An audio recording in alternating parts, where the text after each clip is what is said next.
So I'm coming at this video from the perspective of someone who's never had the experience of travelling in a country that wasn't an English-speaking country. So for me, part of the challenge of looking at this video is trying to understand the difficulties that this couple must have faced visiting Australia when it seems that English was not their first language. And I do need to try and keep that in mind while I'm looking at this video. And I think one of the things that is highlighted in this video is the challenges that are faced by people who don't have English as a first language and possibly can't experience travelling Australia as easily as others. There are things in this video which I would say are erroneous, but at the same time, I understand where they're coming from and can appreciate why they've said these things. So let's have a look at this video. We have done our very best to give you our top 10 of things we wish we knew before going to Australia. The first question? Statement. The first statement of what we wish we knew before going to Australia is doing the East Coast means you are doing the same thing as everyone else. If you want to do it more privately, you should go to the West Coast. And this is maybe a little bit rough, but it is true. Everyone that's traveling Australia are traveling the East Coast.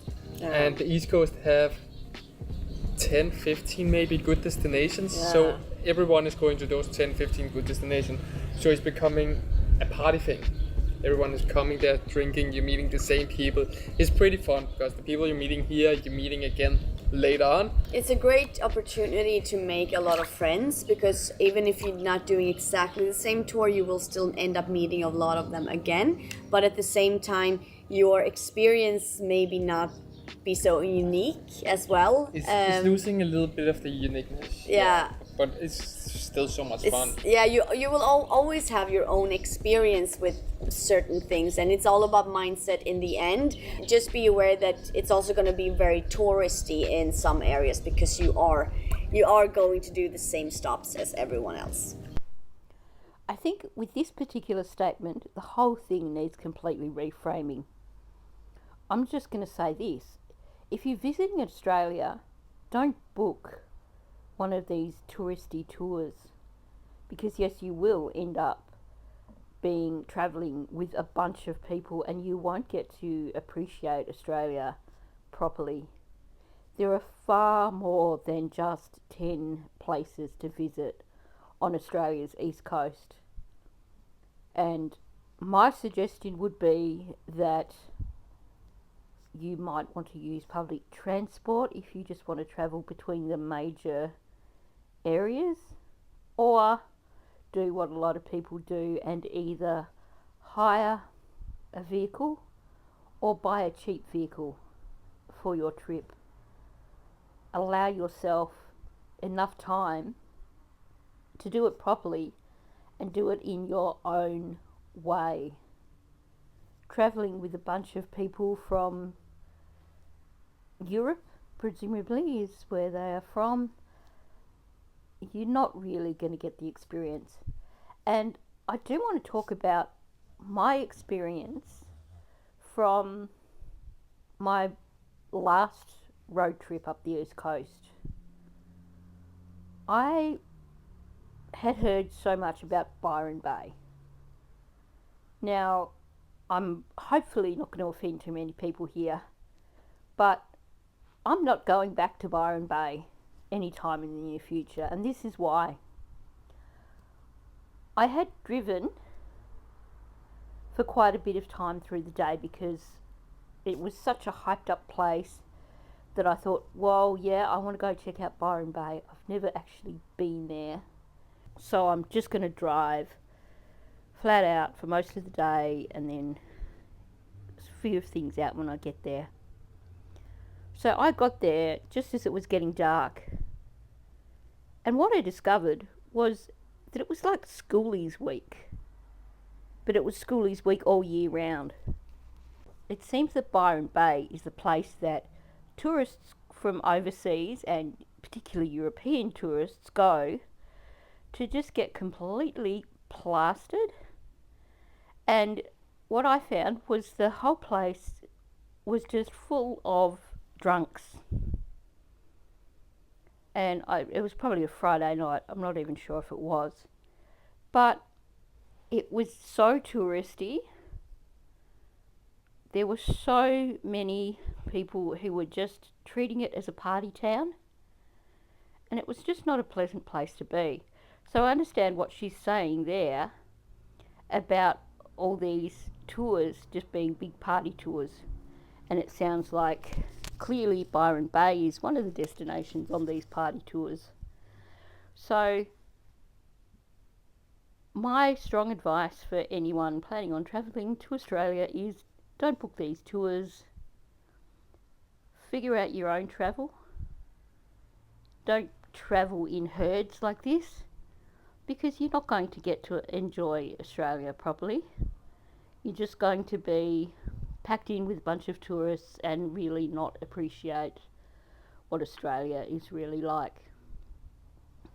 And I would imagine that the cost of one of these tours would probably be comparative to perhaps buying a cheap vehicle, depending on how long you were planning on staying for, and travelling with that vehicle. Are you ready for the next one? Yes. You can take one here. Okie dokie. Sleeping vans are cheaper in the north, and this is It's true. something I wish I knew before going to Australia. Yeah. But I also wrote it.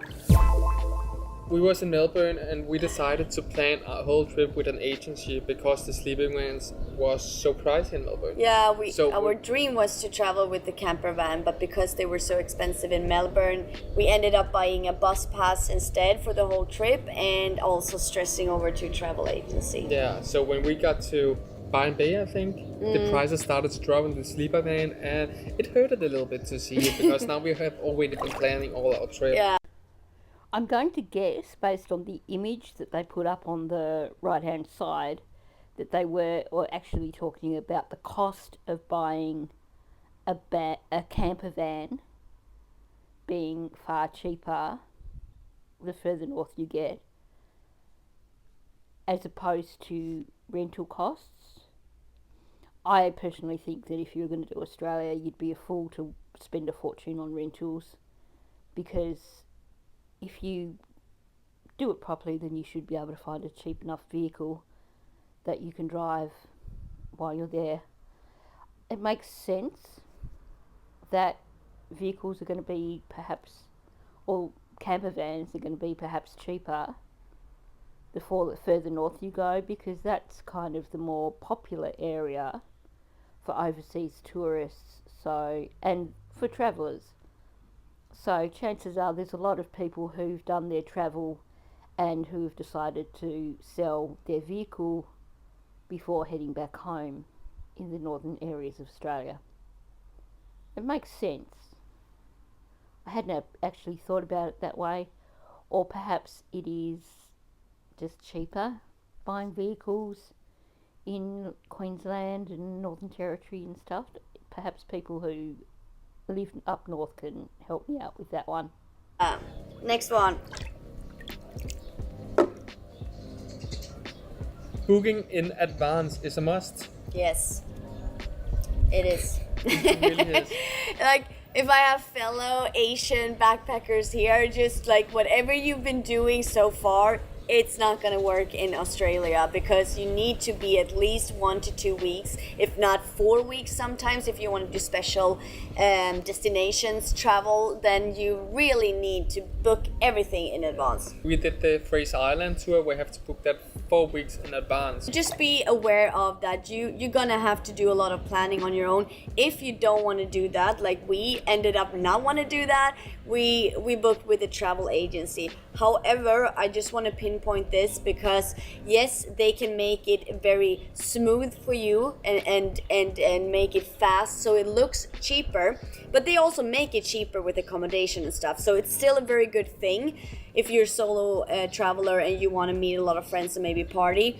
But if you are like us and you value the flexibility and the privateness and maybe having a slower pace, please reconsider, because it actually ruined our trip a little bit. They're putting a lot of stress on the trip to save money on accommodation, I think. Yeah. Now, I understand that things have changed a bit since COVID, so perhaps I am wrong in saying this, but my interpretation here is that sure, if you are going to book all the touristy kind of tours and you want to be in a tour group, then probably you do have to book ahead. But if you are travelling on your own steam, then for the most part you can manage to just book a few days ahead. When I did the East Coast, I generally planned a few days ahead as to where I was going and then booked accommodation, and there's usually something that you can find. I didn't really go on any of those fancy touristy tours because it's not my thing, but I think they're the ones where if you're doing it as a tour and not doing it where you just like pay a ferry cost to go over there and then do it all yourself, I think then probably you have to book early. I'd love to know what other people's experiences are, but I think there is definitely some misunderstanding here in that if you are just travelling on your own steam, then you probably don't need to be booking 4 months ahead of time. You can book as you go. It's just if you are trying to get in with these big tour groups, that's when things are probably a little different. So, next one here is Telstra SIM card is best for traveling. Yes, it is. It's one of the more expensive SIM cards, but for a pretty good reason. You're gonna notice when you are in the smaller towns of the East Coast that the connection is really bad. We ended up buying something called Boost, which is a sister company or something to Telstra, so they still use their network, but they are still a little bit worse. So if you don't have an issue paying a little bit extra, you're definitely gonna win on that decision, because we want internet. Everyone does. So just take the safest option. So for the most part, they nailed that. You definitely need to be looking at a provider that uses the Telstra network. Not necessarily Telstra, because that can actually prove to be more expensive. But as far as coverage, if you're looking at Optus versus Telstra and you're going to be travelling in Australia, you're really better off going with a Telstra provider. That said, I've noticed that from some videos that now at the sort of international airports, when you get to Australia, there's the various shops where you can go and buy your SIM cards for whichever provider you choose. And I know that a lot of people for that reason end up going with Optus because it seems to be the cheaper option. But here's a thought. I'd imagine buying your SIM cards at the airport is going to cost you way more money than if you can wait till after you've left the airport. And one thing I've discovered is that a really affordable option, which has the Telstra network behind it and still has good service, is Aldi Mobile. Just go into any Aldi store and you can buy a SIM card there, and then you can set it all up. Next one here.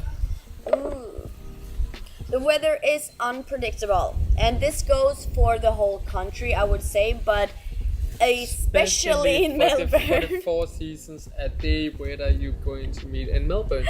We had one day, and I don't think we're never going to forget. No. Like the weather, the whole day was 40 degrees. Sunshine, the only thing you wanted to wear was swim pants and sunscreen. Yeah. But in about an hour, a little bit late on the day, it dropped from 40 to 20 degrees. And that's normal in Melbourne. That's why they're calling it 4 seasons in a day. Yeah. So we was freezing the rest of the day because we was actually at Phillips Island. So I think it went down to 18 as well, and we were just shivering from coldness. So just be aware of packing for all kinds of weather, but especially in Melbourne. Now, if they're talking about 40 degrees heat in Melbourne and then it dropping down to 20 degrees, that says to me, obviously, that they travelled during summer. So the rest of the states, if they've headed as far north as Byron Bay, I find it surprising that they're saying that the weather was unpredictable up the east coast. Yeah, sure, there are some places where it might be a bit windy because it is on the coast, but I certainly wouldn't have termed places, further north than Melbourne as being unpredictable during summer. So perhaps when they were here, it was unseasonal weather. But that's a curious thing to say. Or perhaps they have just gotten so stuck on their experience of Melbourne weather that they are now applying that to the rest of the country. The next one here is be prepared for high cost, make your own food. Yes, that was a weird sentence. But yeah, be prepared for high cost of living. You probably know this, but it should be something you are very much aware of before traveling. As a European, it's not going to be much cheaper than at home. So the easiest way to save up money is to make your own food. Be prepared to make a lot of food boxes and meal prepping because you are not going to eat out. Not if you're traveling on a budget. Not if you want to be there for a longer time, at least. That's definitely sage advice. But I am going to point out that they've just mentioned that they did the whole very touristy holiday, meaning that they've probably been to all the places that are quite expensive, and that would mean that the restaurants and cafes and that were probably also expensive. You can still buy food, take out food, etc., without it being expensive if you just explore the area. Look for bakeries, go to Woolies, go to Coles, find a good sushi store. Places like that have got good quality, affordable food. But yeah, you probably don't want to be spending money on every single meal that you have without actually buying some groceries and making some of your own meals. So the next one is it me? I'm gonna Just say go it now. ahead, honey. Australia, home to the highest concentration of deadly animals, but you don't really meet them. And the thing is, when I was saying I was going to Australia, one question I heard a lot was like, wow, how do you dare? Do you know how many dangerous animals there is? And I Watch was like, out for the spiders. exactly, and I was like, yeah, of course, that's why I'm coming. I want to meet all the deadly animals. But I actually did not see them so much. Like, I got disappointed. But we were hunting them, for fuck's sake. We wanted to, like, not hunting them as in killing, but we wanted to see them. And we ended up seeing most of them except snakes, I think, but we were like actively searching for them. Okay, come on Australia, stop posting these videos of kangaroos online that make them look like they're scary, aggressive animals, because they're not dangerous animals whatsoever. And I just find it so amusing that this couple has included a photo of kangaroos when they're talking about Australia's dangerous animals. If you want to avoid them, it's not difficult. They're not going to be close to you anyway, so don't be afraid of that. No. Australia have a rough form of humor, but they are friendly and they really want to help you. But mainly what we mean with this is that there were a lot of times where we didn't know if they were joking or if they were just being very rude. So for us, it was a little bit difficult maybe sometimes to understand them. But as I want to like really pinpoint here, that we are only basing this off the people we met on our journey. Based on what they've already said about their trip basically being one big long party, my question to that is this a cultural difference? Is it this language barrier? Or were they just surrounded by a bunch of drunk Australian twats? And apart from that, they are super friendly, So friendly. and they're really keen to help. Like when they see you walking along the street and you look confused and you're checking your phone, they're just gonna approach and be like, "Are you looking for something? Do you need an address?" And they're gonna really help you out. So they are extremely friendly in that way. But maybe it could be good to know that So maybe they have kind, rough but humor a fun form sometimes. of humor. I've never heard it referred to as a rough humour, but I guess we can be a bit dry when it comes to our humour. And I know that you hear from people who come from overseas, and half the time they don't know whether we're joking or whether we're serious. So you can't swim in the ocean when you're getting to the north. That's something I got so disappointed over. Yeah, that was such a shame. When we got to not Noosa, what's it Noosa? I think Yeah, Noosa. Airlie Beach was the first place where we weren't allowed in the ocean anymore. And the reason why you're not allowed is because there's a lot of different form of jellyfish out there. So if you're going to swim, it's going to be a deadly experience. So you're just Yeah, not it could doing be it. at least. I think it's a seasonal thing, You should check it up at least. If you're planning to do a lot of ocean swimming, or just check going it to up. the beach. Yeah. yeah, like there's not really a point to go to the beach if you can't swim in the ocean, in my opinion. I disagree with that. Go to the beach, appreciate the beauty of the place. And then if you are intent on going for a swim, go to wherever the local swimming place is. Some places, like in Airlie Beach, they make a big lagoon, like a pool, just by the beach though, so it's really fun. They did that all the stops after Early Beach. Oh, yeah, maybe they did. But to be honest, you're getting tired of swimming in the lagoons. Oh. Ta-da! Last one. And this is the last one. I Be think. mindful about your package. Wow, that is so misspelled. Yeah, but I also have the lecture. But that's true. Like I packed 3 pair of pants and I didn't use a single one. So now I'm just carrying around on all those packages, and it is at that point right now where I don't want to throw it out, but I'm so tired of carrying them that I actually want to throw them out.